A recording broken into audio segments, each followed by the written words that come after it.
From a little cover, I got my dreams in sight. Wrestling on the mat, I go and put up a fight. With every hold and slam, I rise to the peak. Now as Professor Bear, it's my strength that they see. Roaring with knowledge like a lion so proud. In this wrestling world, I'm standing out loud. I'm Professor Bear, got the passion to spare. Wrestling's my life, with the power to share. From the roots to ropes, in the spotlight we gleam. Chasing victory dreams, living out the theme. Now my WOSN, my squad.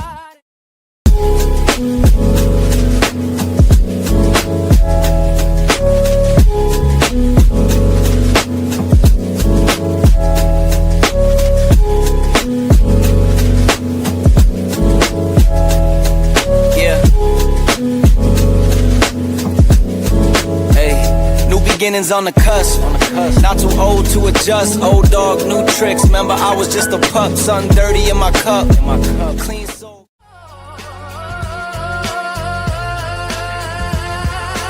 With my forest crew, we'll always ride. In the wrestling world, one just claim the prize.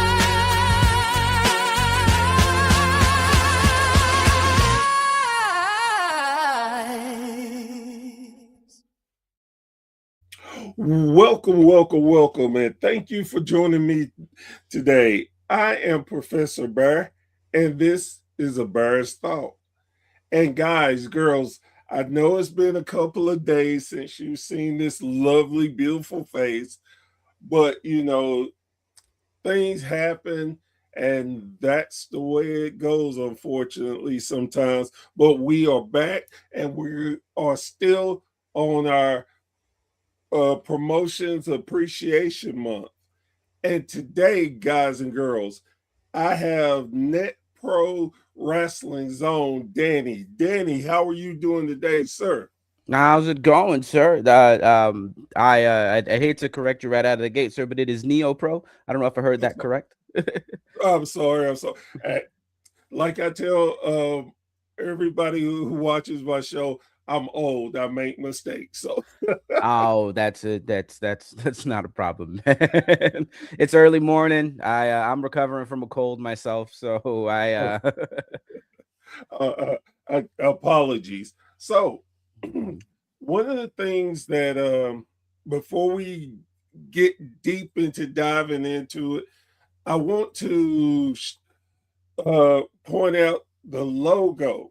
Now, guys and girls, when we talk to a certain promotion, we definitely want to put their logo up so you know exactly who you are researching, because unfortunately in wrestling there's a lot of similar names and identical names, so we want to make sure you're focused on the right promotion when you go look them up.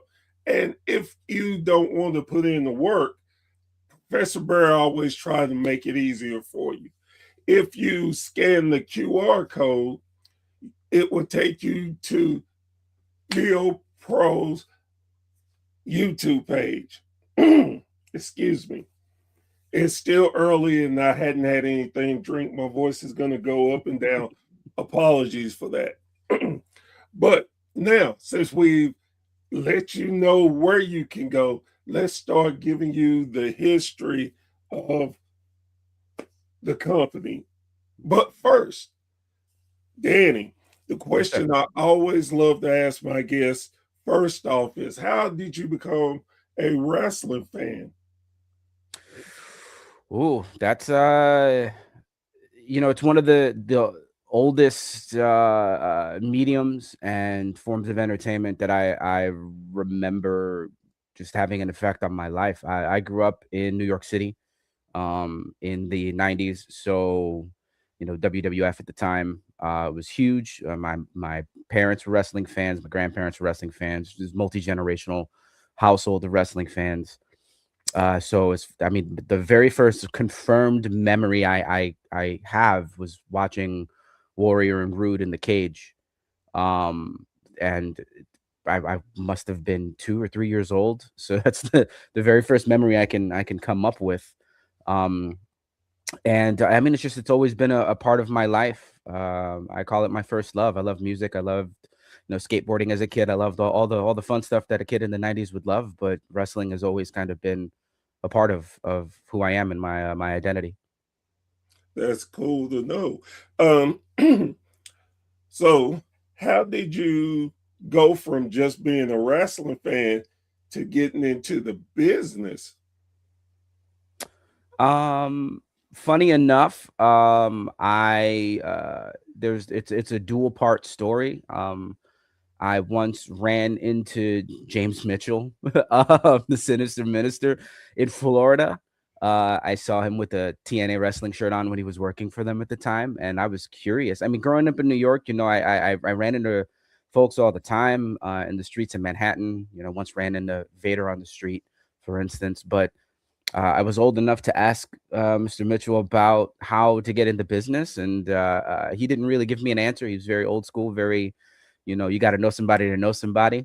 Um, Right. and I met somebody, and that somebody is actually my business partner, Jason. I through friends of friends and girlfriends and so on and so forth. I ran into him and found out that he had been training to be a wrestler, and I wanted in. I never pursued it because I thought it was impossible, and there was the opportunity. That's kind of cool. Yeah. So when you met your business partner Mhm. and you wanted in, how did where did you start as far as getting your foot in? So geographically, it was in the Canton, Ohio area, which is where we're from. Neo Pro Wrestling is based out of Canton, Ohio. Canton famous for the Pro Football Hall of Fame. Um, we trained at the MCW Stomping Grounds, Main Event Championship Wrestling, the Stomping Grounds. Several folks have come through that training institution. It's no longer around, unfortunately. MCW itself as a promotion is also no longer around. But I was trained by Shasta was the promotion owner and ran the wrestling school. But at the time, he had Ethan Wright training us. So I'd like to say that I was trained to wrestle by Ethan Wright. I mean, he taught me so much about just the business of wrestling and what to do in a ring. And then a litany of other people had a hand in teaching me things. Jessica Havoc, Wilbur Whitlock, who is a mainstay of Neo Pro Wrestling now. So quite a number of people had a hand in me learning our industry. Okay. So after getting, how long did you train before you finally made your debut? It was about a year. Unfortunately, it was the last days of MCW as a promotion, so some things administratively kind of got in the way with training. It took longer than it probably should have, and I would have loved to have had a longer career in wrestling, but life unfortunately got in the way, and a handful of injuries. I had injured my neck in the ring and my leg and my knee, particularly outside of the ring at work. And I took a break, and that break just turned into years and years. And wrestling is a young man's game, unless you're in it as a young man and you can card on a 20 or 30-year career. So I think my time in the ring is done. But about a year it took to get me quote unquote ready, if you want to call it that. Okay. Mm, So after you had to step away from your in ring career, mm. how did you come back to owning your own promotion? That's a fun one. Jason, my business partner, he and I had remained friends throughout the years. It had been about 6 or 7 years since I had touched the wrestling ring, and my my partner at the time, we were looking to purchase a home, and he had been running a pizza shop locally. And so I just kind of hit him up, asked for an old buddy favor. Hey, man, looking to make some extra bucks while we go to buy this house. You need a delivery driver or something. So I went and worked with him at the pizza shop. And just through the grapevine, a lot of things happened as time went on. The pandemic happened, for instance. And during that time, Shasta, our old mentor, he ended up passing away.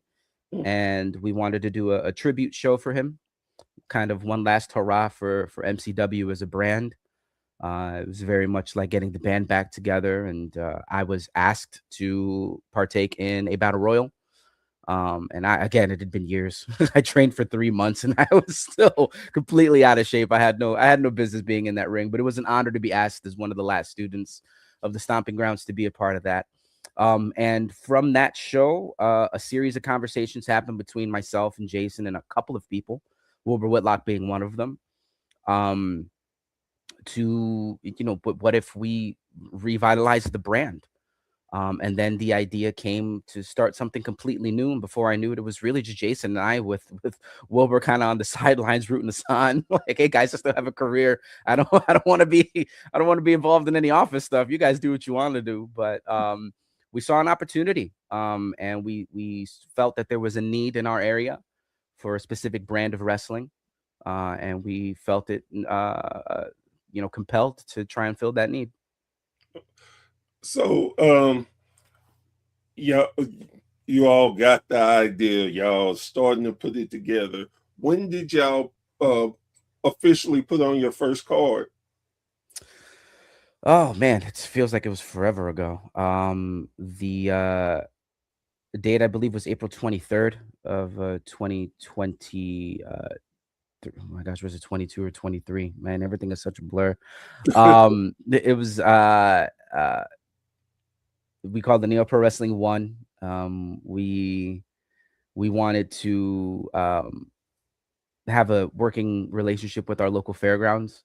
Wrestling and fairgrounds, historically has an attachment, a tie. You hear the Jim Cornettes of the world talking about fairgrounds down in Louisville. And I thought of the same thing, like that'd be a cool thing to have associated with our brand. So we've been at it for a good couple years now. Okay. So if I ask, what is your company's style as far as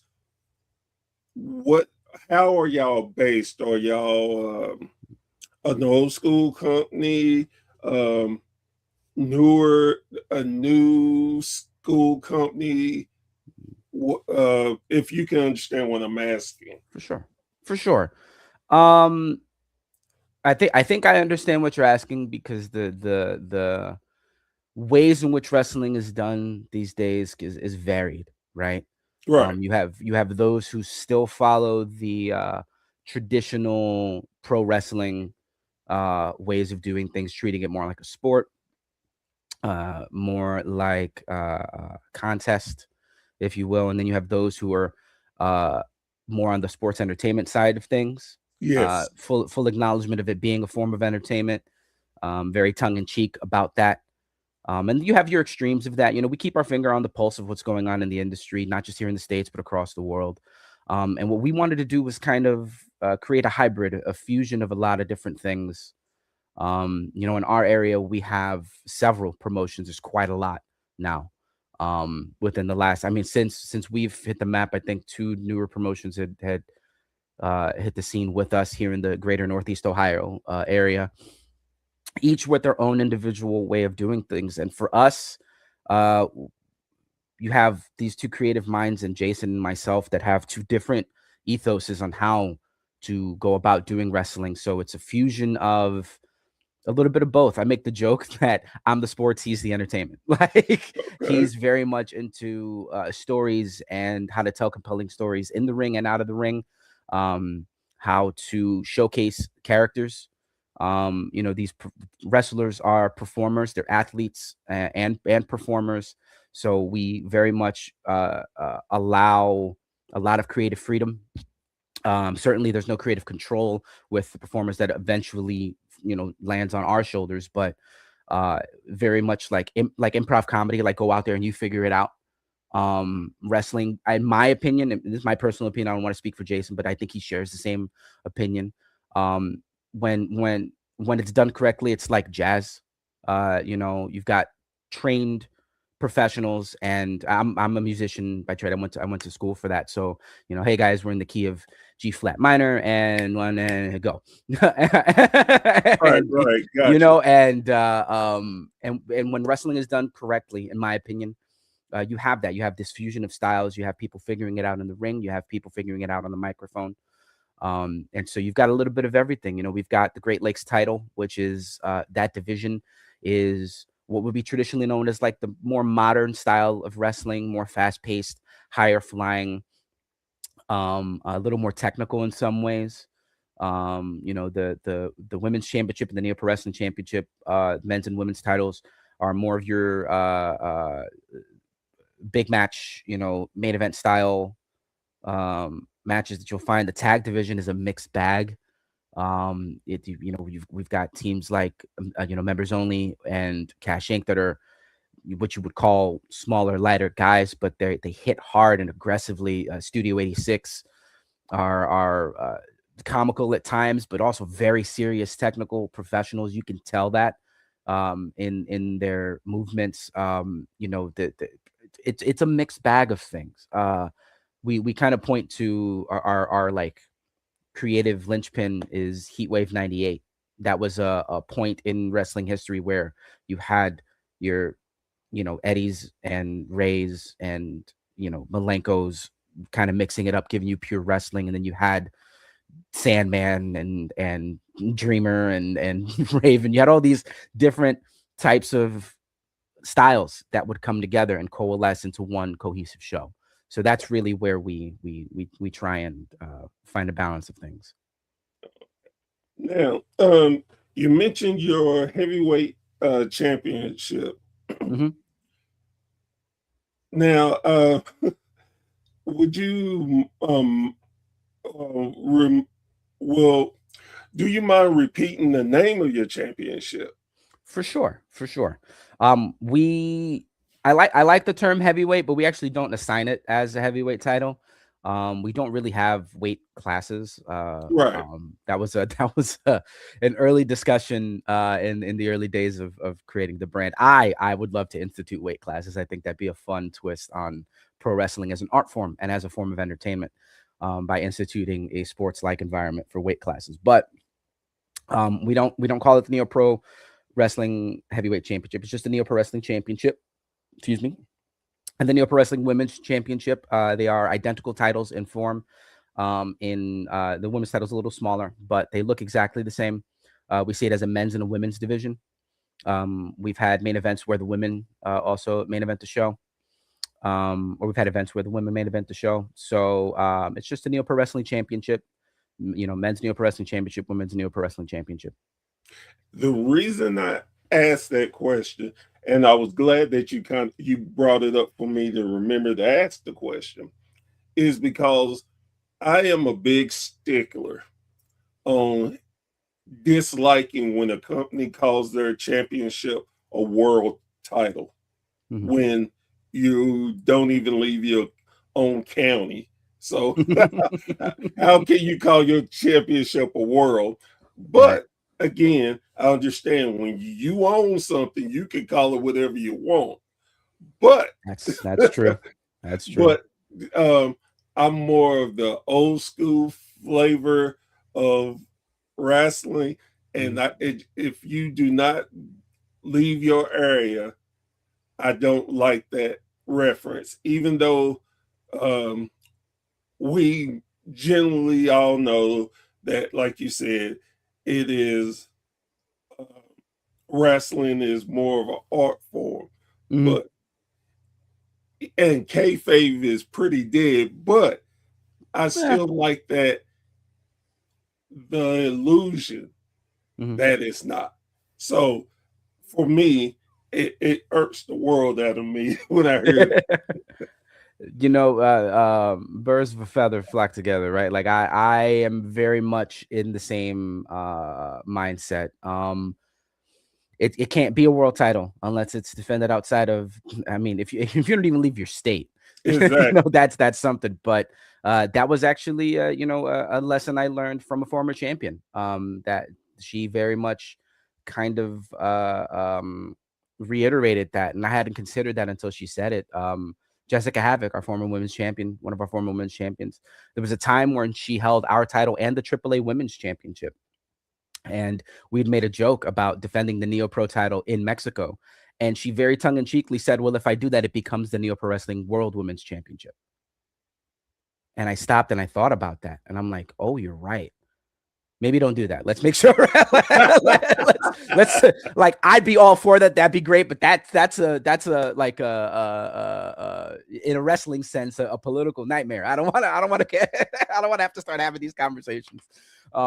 But she made that point, and I'm like, if we, we're not too far from Canada up here in Ohio. If that happens, and we defend, the Great Lakes title, which Canada's attached to one of the Great Lakes, or we Right. defend the Neo Pro Wrestling Championship up north. Or, say something like that happens and another opportunity comes to defend it in Mexico or in a different country. We could lay claim to that, to any one of our titles at that point. But for now, we are concentrated in the Northeast Ohio area, and looking to expand. Hopefully, maybe if the opportunity is around to go around the Great Lakes region, I think that'd be fun. But no, we don't try and gas ourselves up like that.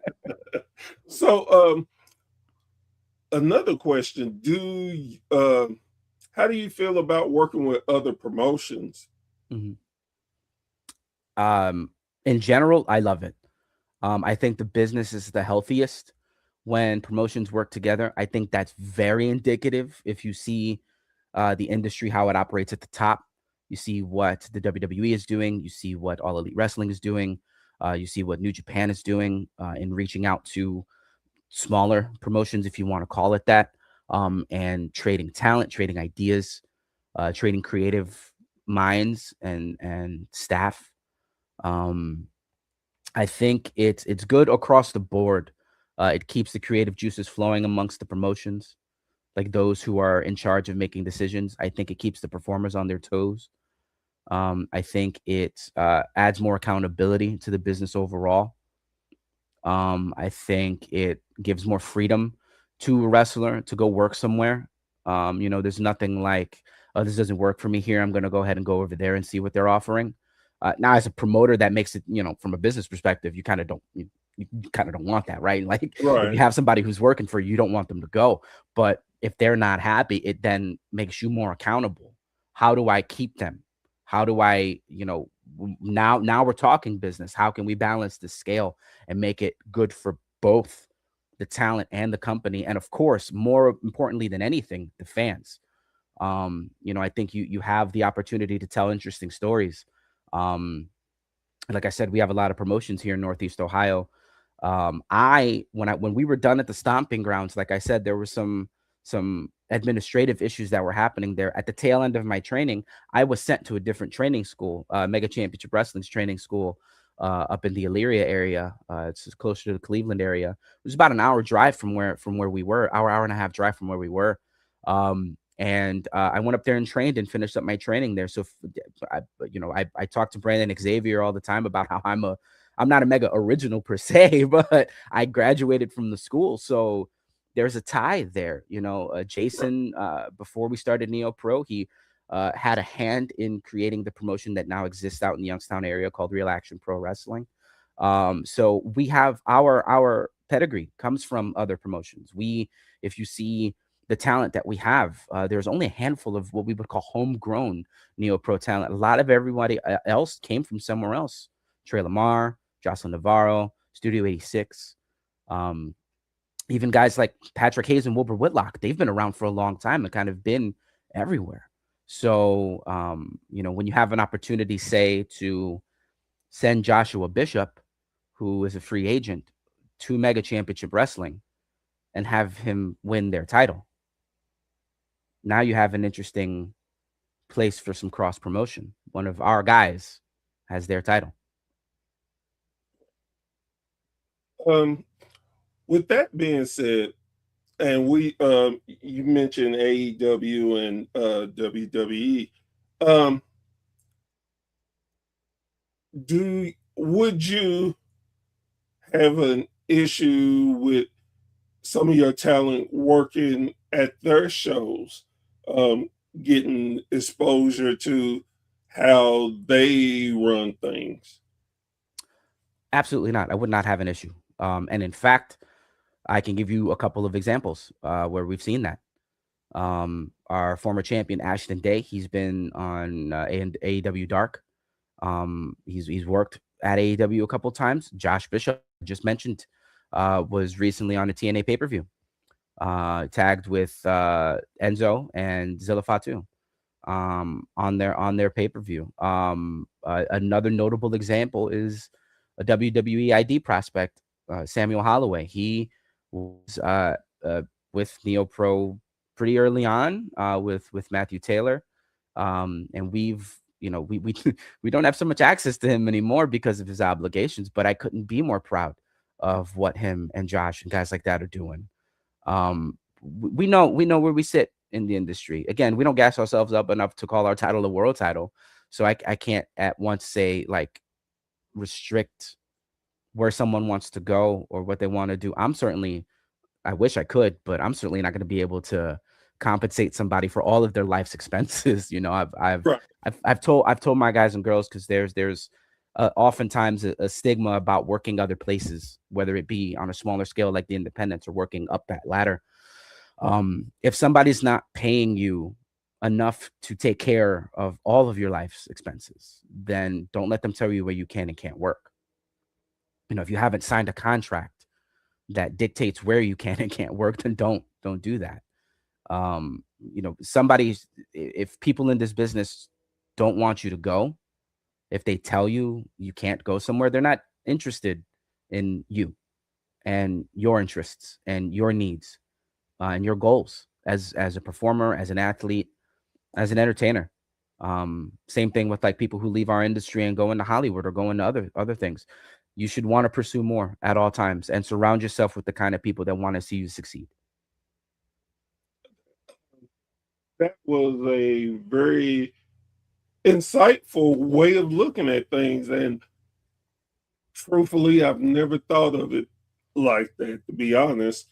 Um, I like that because for a couple of reasons. One, you're showing the people that you care m- more about them than your business itself, and that it gives people an opportunity to understand that, hey, I can grow, but it depends on me and my drive to do what I need to do, Mhm.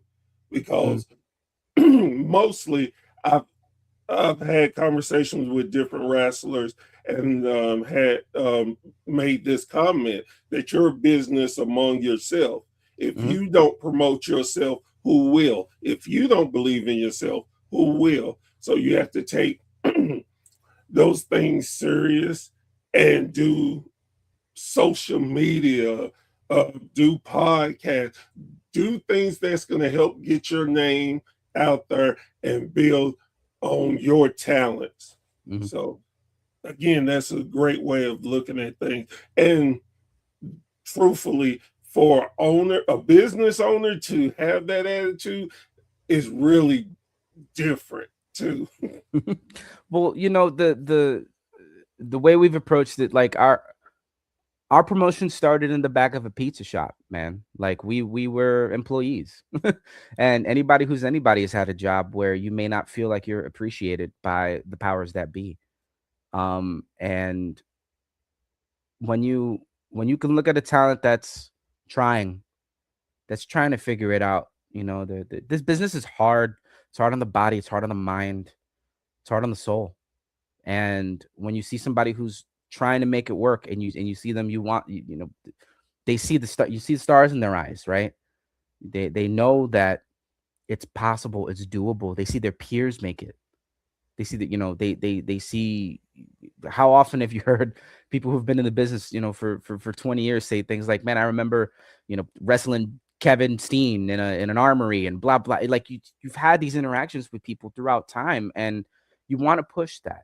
And, that, like I said, with us being a more open and creative space, I've always called it a creative collective, giving people the space to learn and to grow in that sense. We're providing people the tools to move forward. Sure, my job is to focus on NeoPro and making sure that we're the biggest thing that we can be, right? My job is to make sure that I'm promoting the brand, that I'm trying to execute as much brand awareness as possible, that I can continue to work with local businesses and local venues to try and bring people into the door, to try and get more eyes on our product and their product. That's my job, right? My job is to not go into the ring and perform. That's their job. So like you said, they're a business unto themselves. Whatever I can do to help them kind of shape and mold themselves to be as marketable as possible, I'll champion that to the moon and back.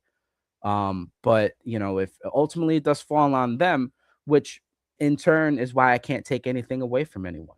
If you put that work in, if you get out there, you get your name out there, you start climbing that ladder, start getting eyes on you, all of a sudden an MLW or a TNA or an AEW or WWE gets wind of what you're doing, and you're, hungry enough, and you've got a compelling enough character, and your work that sits right behind you is what defines you. You've earned that. Nobody should take that from you. No one. Like I said, that is such a great message, and it's different hearing that coming from an owner when honestly the business has the history of owners wanting to keep people down, to have control of every aspect of a business. Mhm. So that's definitely a different mentality and something that I like and appreciate, and I can imagine anyone that works for you appreciates also. It's felt in the locker room. Some not all the promos happen in the ring. Sometimes they happen backstage, and they're directly to Jason and myself. So we've heard a few comments like that throughout the years, and it gives us energy. Like I said, we aimed to try and fill a void that we thought existed, not just geographically but ethically, in our industry. And I'm not, I don't want to down talk anyone and any of their business practices, but you start hearing things, telephone tell a wrestler, right? Like Right. things start going around the horn, and sure, you got to take a lot of stuff with a grain of salt. And I do, I'm not naive by any stretch of the imagination, nor am I jaded enough to be angry about stuff, but you hear things. And my experiences, although brief, I saw things too. And we have an event that we do every September called Set the Standard, and for us that's a shoot. Like, we aim to set the standard. If the standard that exists now doesn't work, we're going to change it. We're going to kick down the door, and we're going to try and change the mold as best as we can till the wheels fall off. Love it. Mm. So how often do y'all run shows? Right now we do shows once a month. If we have opportunities outside of the once a month schedule, then we'll take them. But we try and do shows from February to November. One of the standards that we set is an off season. Neo Pro Wrestling has an off season every single year from Thanksgiving to Valentine's Day. For a few reasons. Number one, I don't know if you've ever moved the wrestling ring, but doing that in like 10-degree weather sucks. And not just for those in the show, but fans too. You don't want to be out there waiting for a door to open and it's 5 degrees outside. But also to just give the talent options, like, go, if somebody's doing a show in December or January, go work, go do what you have to do, but you're not going to be working in Neo Pro. We're going to be off. Have time with your family. Don't worry about what we're doing. Off season is nice. So with that, was that a conscious decision that y'all were going to have the off season? No, that came over time. We did an event in December in our first year, and we found We tried Dusty Rhodes in it and going, hey, Christmas, let's do a Christmas show. It was great. It was fun. Very family kind of like environment. Had a potluck in the back. It's kind of that kind of stuff. Right. And that element of it was fun. But like I said, moving the ring in the cold and then trying to organize things with people's schedules around the holidays. Fans maybe not wanting to, I mean, let's be honest, man, maybe not want to spend the money because it's the holidays. Right. The not just Christmas, but every other holiday that exists around that time. A lot of money gets thrown around in a lot of places, and maybe a local wrestling show isn't one of them. And which is fine. I'm not gonna hold anyone to that. Like, go take care of your family, go take care of your loved ones. But it just over time we realized there's this time gap that we could work with. And this coming Saturday, we have our first event of the year, White Noise, on the 21st in Louisville, at the Eagles. We're very, very excited about that. It's the start of our next season. It kind of helps from a storytelling perspective. We have seasons. So we Well, are working on the third season of Neo Pro Wrestling. so with that too, Fourth season, excuse of me. course, with me being a wrestling fan for over 40 plus years, um, I've heard different things and stuff. Do you feel like with also taking the season, do you feel like it helps the wrestlers as far as with their getting a chance to rest their body, to recharge, and give them a a fresh slate, so to say, with that? I mean, I can only speak for us, and what we do. It's not too much of a time obligation. You're talking 10 to 12 dates out of 365 in a year. But for performers at the top, maybe doing it once a week, or 2 to 3 times a week. Excuse me. Establishing an off season, I think, would be it's a personal, like this as a fan and as somebody who's got a foot in the pool of the industry. Right. Trying to stay a little humble about that. Maybe an off season would be a good idea. But I don't know.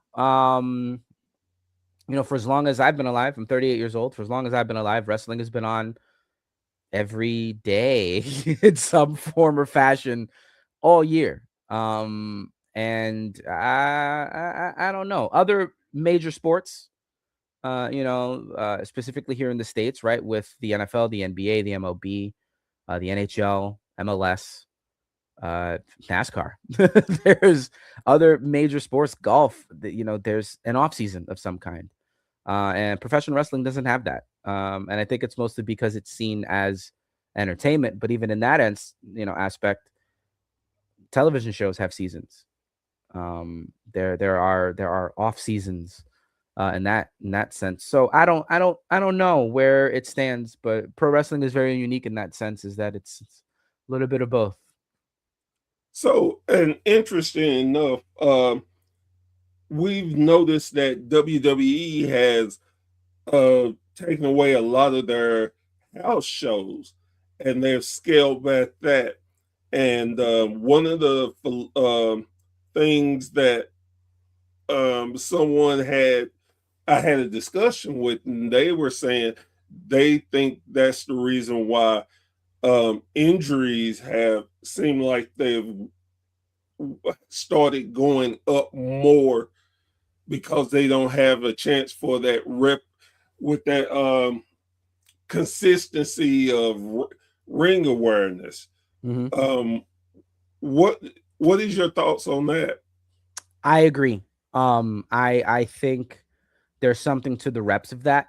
I like I compared it to music earlier. If you're not if you're not jamming with other musicians, right, you're gonna kind of lose the chops after a while.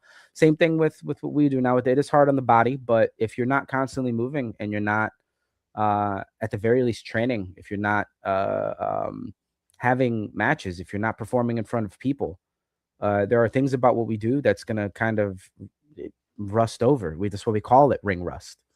You can't leave it it's like an open porous piece of metal. You can't leave it out for the air. It will get rusty. You have to keep that that bearing oiled. Um, it's a double-edged sword though, right? Like you don't want it to be like the old days where you're running a 19 or 25 day loop. You got a day off, and then you barely see your family, and it's led to countless divorces and broken homes and jaded children and all kinds of stuff. So like as an industry, you don't want it to go back to that. There's an element of like it being a grind machine that's just not good. Um, but at the same time, you don't want it to be an environment where you have a lot of injury or you have a loss of skill. I like, for instance, it's going to sound a little critical. I love what All Elite Wrestling does in the fact that they have a minimal schedule in that sense.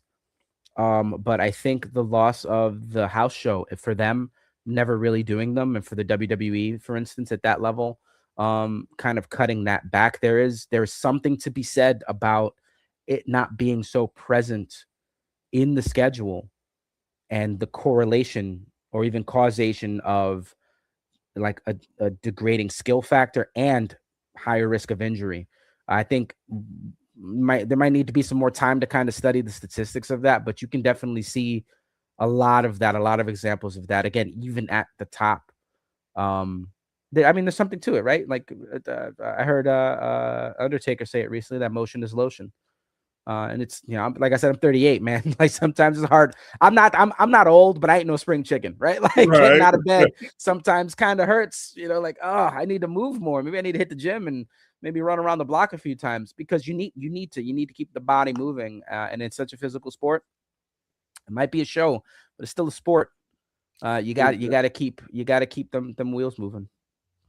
So, with that same thought process, with cutting house shows, I think that is, I try to look at the positive of that, and I think that gives so many indie promotions a chance to rise up and bloom from the lack of WWE and AEW shows outside of their television shows, because a lot of people crave the wrestling and may not have ever taken the chance to look at their local indie. But now, since you can't get those shows, especially in certain markets, you're getting offset by great indie shows that are able to take the place.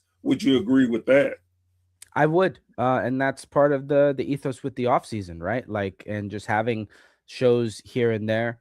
There are certain pockets of the country where you have several local promotions, and Northeast Ohio is one of them, where we're not all running on the same day. Sometimes somebody's got a show on Thursday, and then another one has one on Friday. We generally run our shows on Saturdays. There's another outfit that'll do it on Sundays. So if that's good for all parties involved, right? It's good for the promotions to have a little bit of competition amongst themselves, see who's performing well in what areas, see who's doing well from a ticket sales perspective, from a fan retention perspective, and it's good for the performers. Ultimately, we're all independent contractors, right? Wrestler's an independent contractor. It should be. Unfortunately, our business is a little different. But I would think on paper, it should be no different than a plumber or an electrician or a carpenter. You're an independent contractor. Your services are where you want them to be. And so, like I said, from Thanksgiving to Valentine's Day, you want to go work somewhere else, go work somewhere else, man. Go make your money. I'm not going to stop you. And if my advice to a young performer, somebody that I would call like an apprentice or a journeyman right out of wrestling school, is go get booked anywhere that you possibly can. Don't be loyal to any specific brand. Again, if nobody's really signing your contract and paying your house, can they really tell you where to go? They can't. Just go out there, get the reps in, find out and see if there are other promotions that are within a 200-mile drive that'll do, a Thursday show or a Wednesday show. Treat it like a job. Treat it like a job that you would every day. You got to go every day. You're at work 4 or 5 days a week. You should be wrestling 4 or 5 days a week. Get those reps in. And you will benefit from it. If you run once a week in a year, you've got 50 matches under your belt at the end of the year. But if you did it 4 times a week, you've got 200 matches under your belt. Very So, true. And what made me giggle there like a little schoolgirl. But anyway, what made me laugh there is where the last 2 months I've been doing podcasts like a demon. I mhm. mean, where I can even set today as an example. I have 5 podcasts today. Oh, wow. And it's not necessarily for my benefit as far as, oh, I'm doing it to make my name bigger and stuff. It's more of to help promote what I love, which is wrestling, Mhm. and give promotions that may have not got the visibility in certain markets a chance to grow and to help make their audience bigger. And for me, as being a wrestling fan a lifetime, I'm 52 years old. Mhm. And I, like you, I can, one of the first things I can remember was a wrestling event Mhm. with my father. So wrestling is such a homegrown feel for me. But I never could get into the business.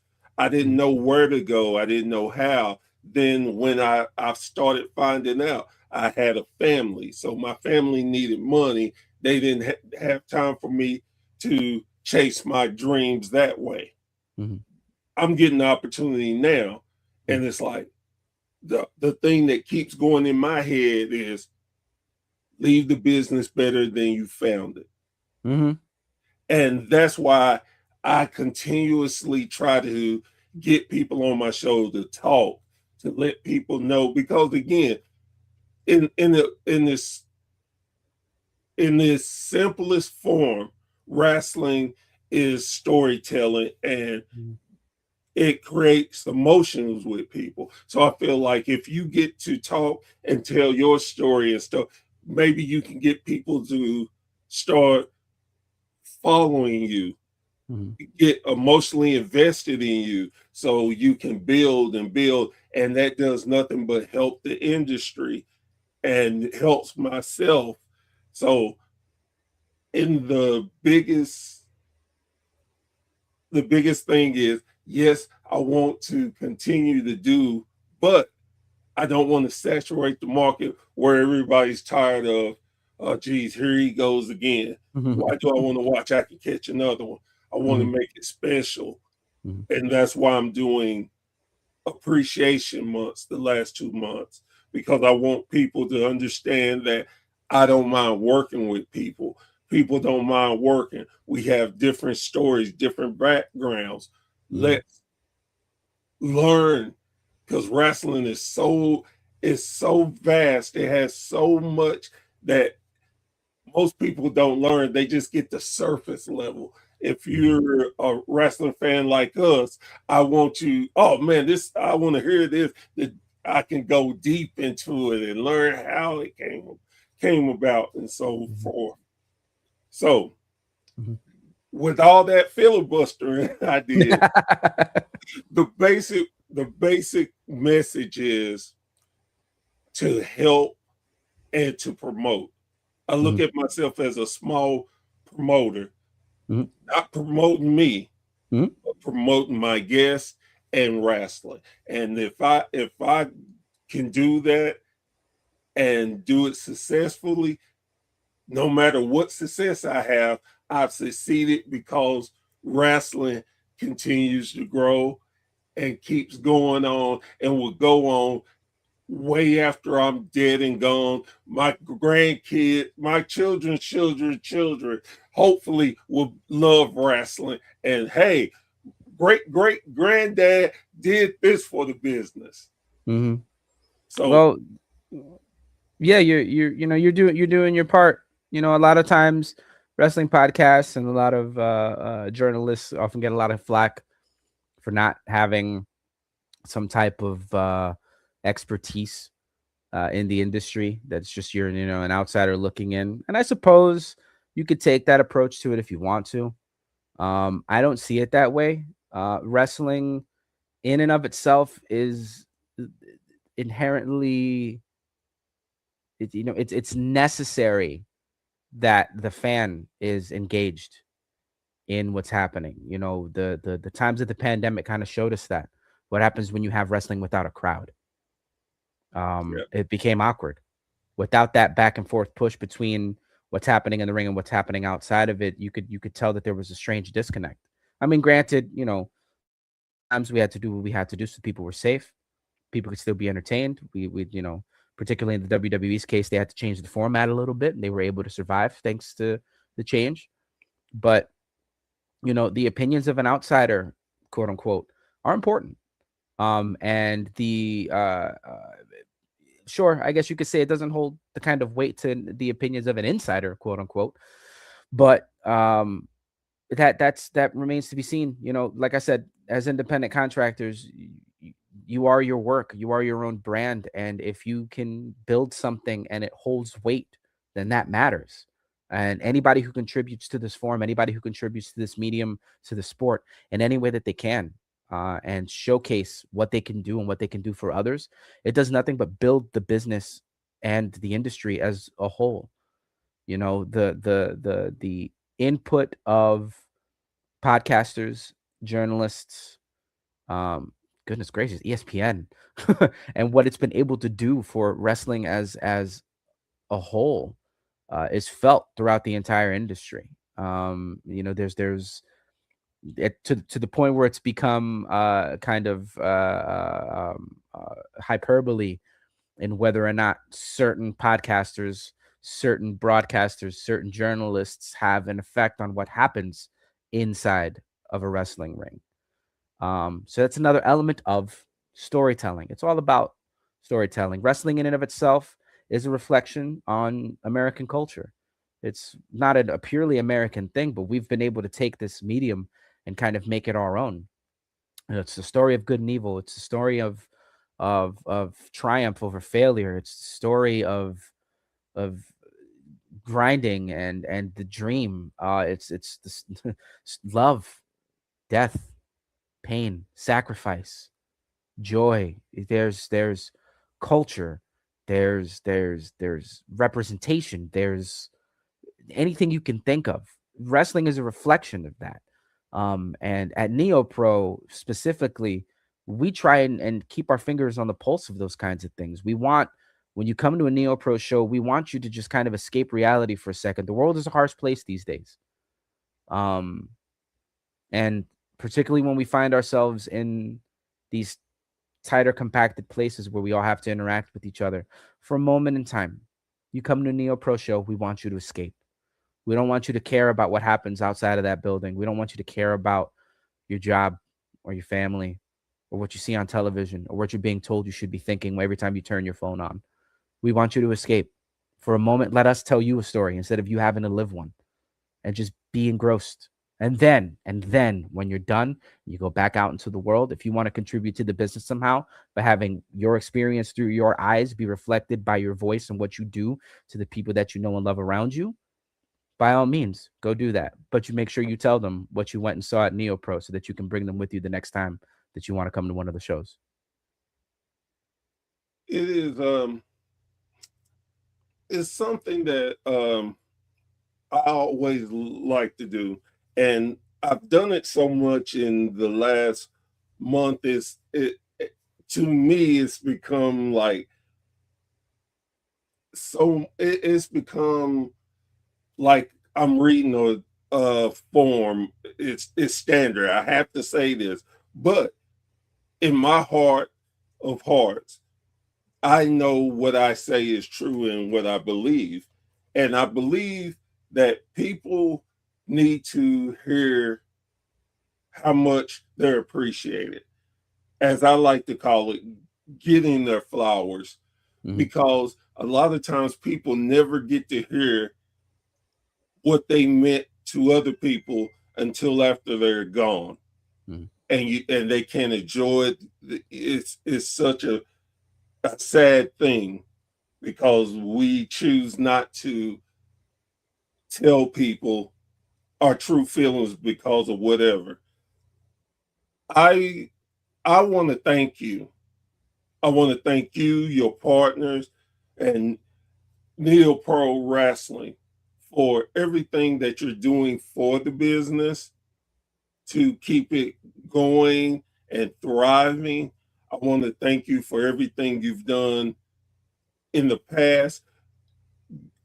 Being trained to be a wrestler is no easy form, and not everybody could do it.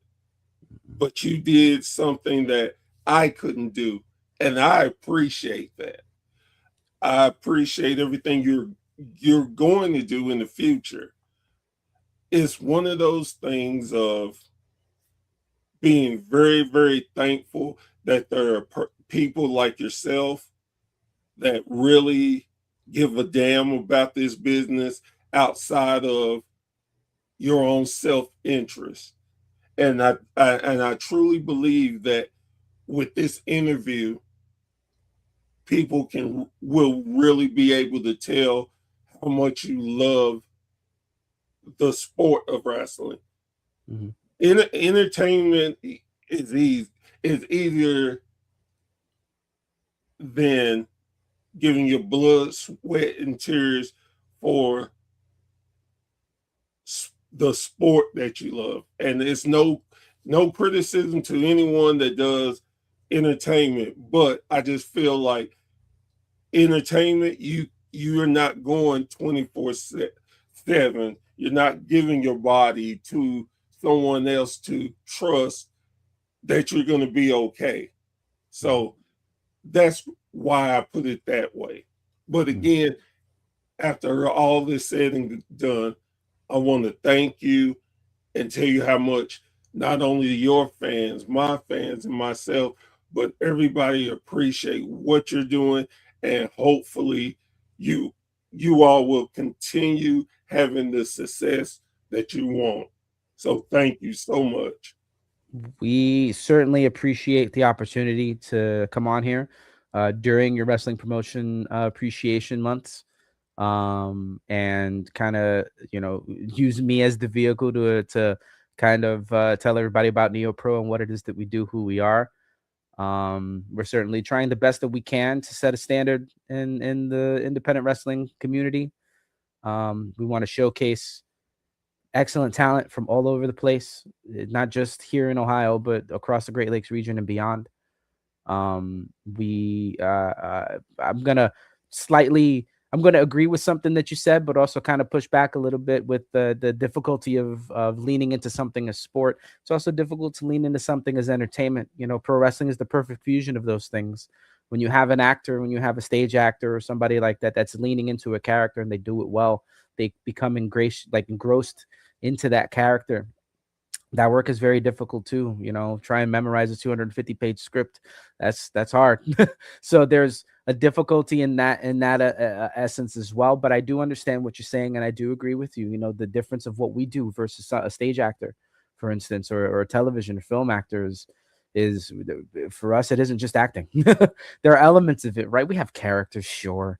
Like you said, kayfabe is. I don't want to say it's dead. I wouldn't say that, but It's on kayfabe is a life little. support.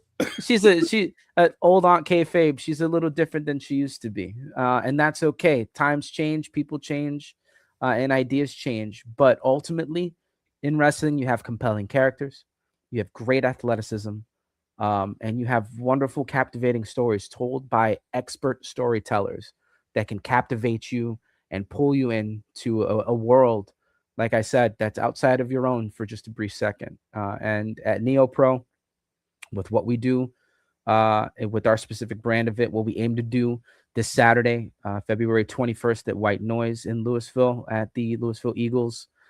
We aim to tell those kinds of stories. If I may take a couple quick seconds, let folks know about some of the things that are happening. We have a women's title match going on. We've had to have a change in the card, unfortunately, but those things kind of, they happen. Cards are always subject to change. We have a Great Lakes title match. In fact, all of our championships are going to be defended. Well, actually, I don't want to say all of them.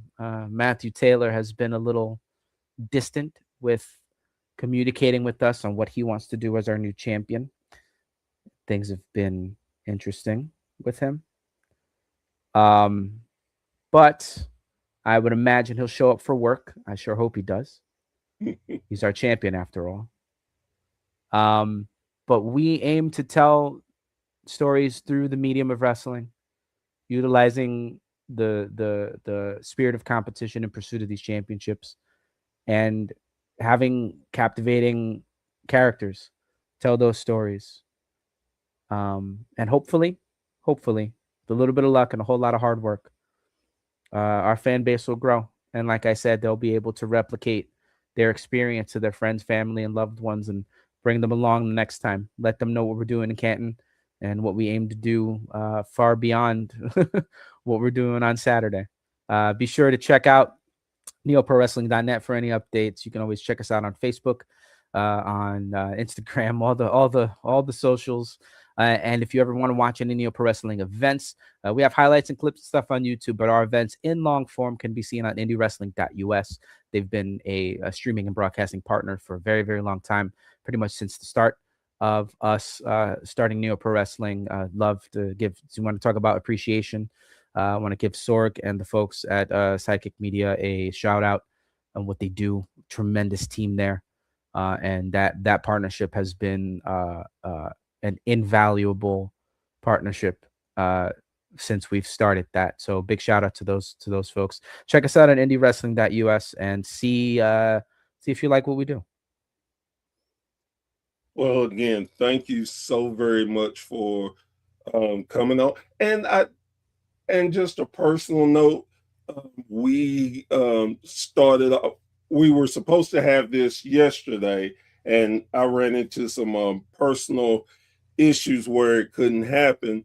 But I have to tell you, motivated me again.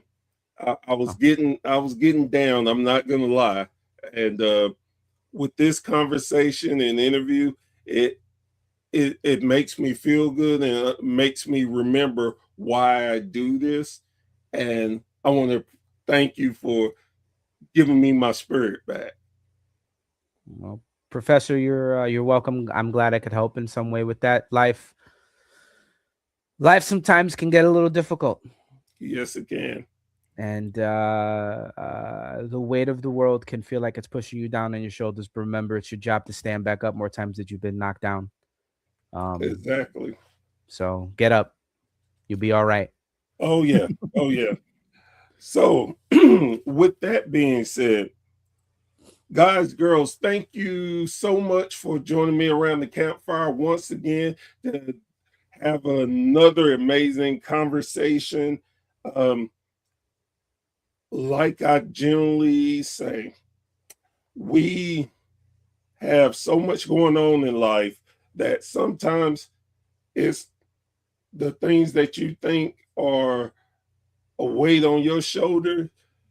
After talking to other people, you'll find out it's not as bad as you think. And as I always do before I leave a show, I always go with this message. Please, please, please support your local indie promotion. They work hard to put on entertainment for your entertainment, for you to get immersed and not worry about life for a few hours so you can enjoy everything and enjoy where these young men and women are working to try to build themselves up and to just do the things that they love to do, which is pro wrestling. Mm-hmm. So please give your support wherever you can. With that being said, I am Professor Bear. This has been a Bear's Thought, and we will see you around the campfire very, very soon. Y'all take care.